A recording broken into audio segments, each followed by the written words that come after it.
Oke, selamat siang. Di video ini saya akan menjelaskan tentang PDB order tinggi yang akan diselesaikan dengan menggunakan metode numerik. Nah, kita mulai mengetahui dulu apa itu yang dimaksud dengan PDB order tinggi. Jadi, PDB order tinggi atau persamaan diferensial order tinggi adalah PDB dengan order lebih dari satu. Dengan kata lain, turunan yang muncul di dalam PDB itu tidak lagi hanya turunan pertama saja, melainkan bisa jadi muncul turunan kedua, turunan ketiga, dan sebagainya. Jadi, kita mengatakan suatu PDB merupakan PDB order tinggi jika turunan tertinggi yang muncul di dalam PDB tersebut tidak hanya bukan turunan pertama. Nah, sembarang PDB order tinggi selalu bisa dituliskan dalam bentuk sistem PDB order 1, di mana sistem PDB order 1 berarti kumpulan dari dua atau lebih persamaan diferensial, di mana turunan yang muncul dalam PDB order 1 tersebut hanya turunan tertinggi satu saja.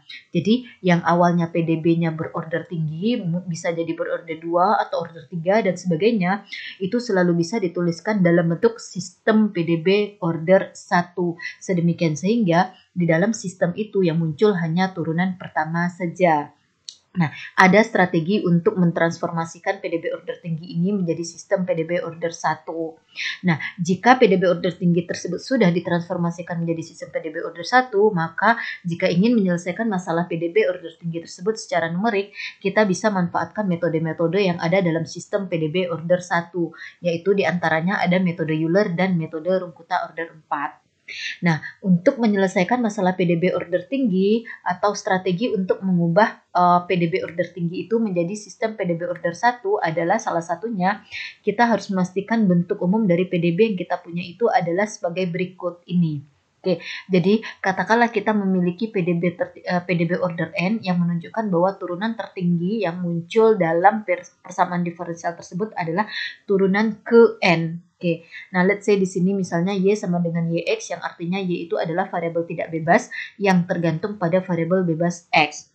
Maka PDB order n yang akan kita selesaikan dengan menggunakan metode numerik itu harus dituliskan dulu menyesuaikan bentuk ini, di mana yang di ruas kiri itu adalah turunan tertinggi, sedangkan yang di ruas kanan ini adalah suatu fungsi yang bisa jadi tergantung pada variabel bebasnya, bisa jadi tergantung pada variabel tidak bebasnya, yang dalam hal ini katakanlah misalnya Y variabel tidak bebasnya, kemudian tergantung pula pada fungsi turunan dari Y, di mana turunan tertinggi yang muncul di ruas kanan ini haruslah turunan ke N kurang 1, di mana turunan tertingginya yang di ruas kiri adalah turunan ke N ya.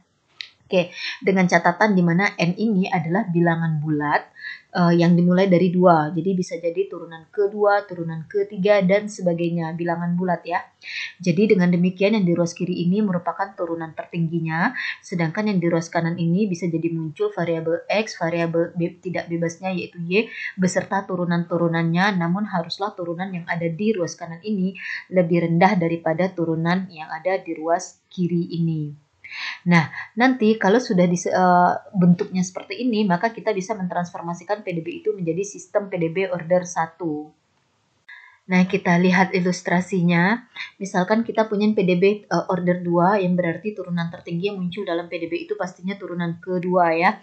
Nah, katakanlah sudah menyesuaikan dengan bentuk umum hingga bentuknya itu adalah seperti ini. Ya, double aksen sama dengan suatu fungsi yang tergantung pada variabel bebasnya yaitu X, tergantung pula pada variabel tidak bebasnya yaitu Y, dan tergantung pada turunan pertamanya dari variabel tak bebas tadi ya. Kemudian, let's say nilai awal yang kita punyanya itu adalah pada kondisi awal X0, Y-nya bernilai Y0, dan Y aksennya bernilai Z0. Nah, untuk menyelesaikan PDB order 2 ini dengan menggunakan metode numerik, kita harus transformasi dia dulu menjadi sistem PDB order 1. Nah, katakanlah kita akan memulai dengan memisalkan yang Y aksen. Jadi pemisalan selalu dimulai dengan Y aksen.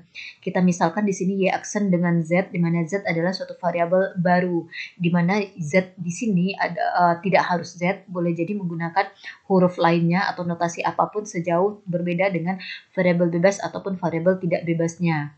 Nah, di sini kita memisalkan Y aksen dengan Z, kemudian kita turunkan Z ini terhadap variabel X, variabel bebasnya. Oke, maka turunan dari Z terhadap variabel X tentunya adalah Z aksen, dan kemudian karena Z sama dengan Y aksen, maka ketika Z ini diturunkan tentunya nilai turunannya itu harus sama dong dengan turunan dari Y aksen, karena Z ini sama dengan Y aksen.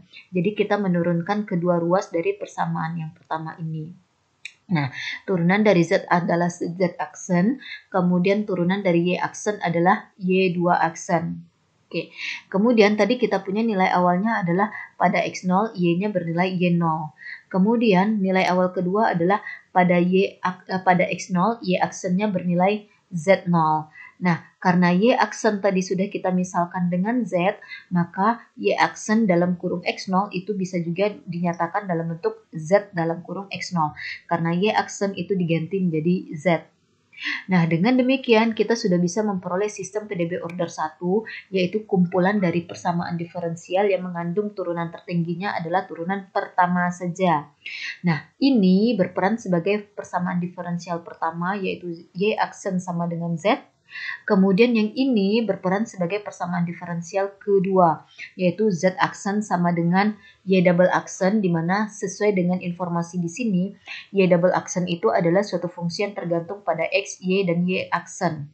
Namun, karena Y aksen ini tadi sama dengan Z, maka Z aksen itu sama dengan F, suatu fungsi F yang tergantung pada X, Y, dan Z. Nah, X, Y, dan Z berarti kan rupanya atau bentuknya itu bukan lagi berbentuk turunan. Oleh karena itu, kita sudah sukses membuat sistem PDB order 1 untuk PDB order 2 ini. Di mana persamaan pertamanya ini, persamaan keduanya adalah Z aksen sama dengan suatu fungsi yang tergantung pada variabel X, Y, Z. Kemudian untuk nilai awalnya, yang ini tentunya tidak berubah karena Y memang muncul di dalam variabel tidak bebas atau yang ada di sistem ini. Jadi tetap. Kemudian yang nilai awal yang kedua yang kita punya ini adalah Z dalam kurung X0 sama dengan X0, Z0. Dari sini ya. Y aksen ini diganti menjadi Z. Nah, recall lagi memori kita tentang sistem PDB order 1 yang dibahas pada pertemuan sebelumnya. Nah, sistem PDB order 1, jika kita punya misalnya sebanyak N buah persamaan, maka kita perlu mempunyai nilai awal sebanyak N buah pula untuk masing-masing variabel tidak bebasnya. Nah, sesuai dengan ini, begitu pula di sini. Yaitu di sini kita punya sistem PDB order 1 dengan banyaknya persamaan ada 2, dan variabel tidak bebasnya ada 2, yaitu Y dan Z. Maka tentunya kita butuh nilai awal untuk Y dan Z pada nilai awal X0. Nah, inilah dia nilai awalnya. Oke, nah setelah itu kita bisa gunakan metode Euler ataupun metode Runge-Kutta untuk menyelesaikan sistem PDB ini.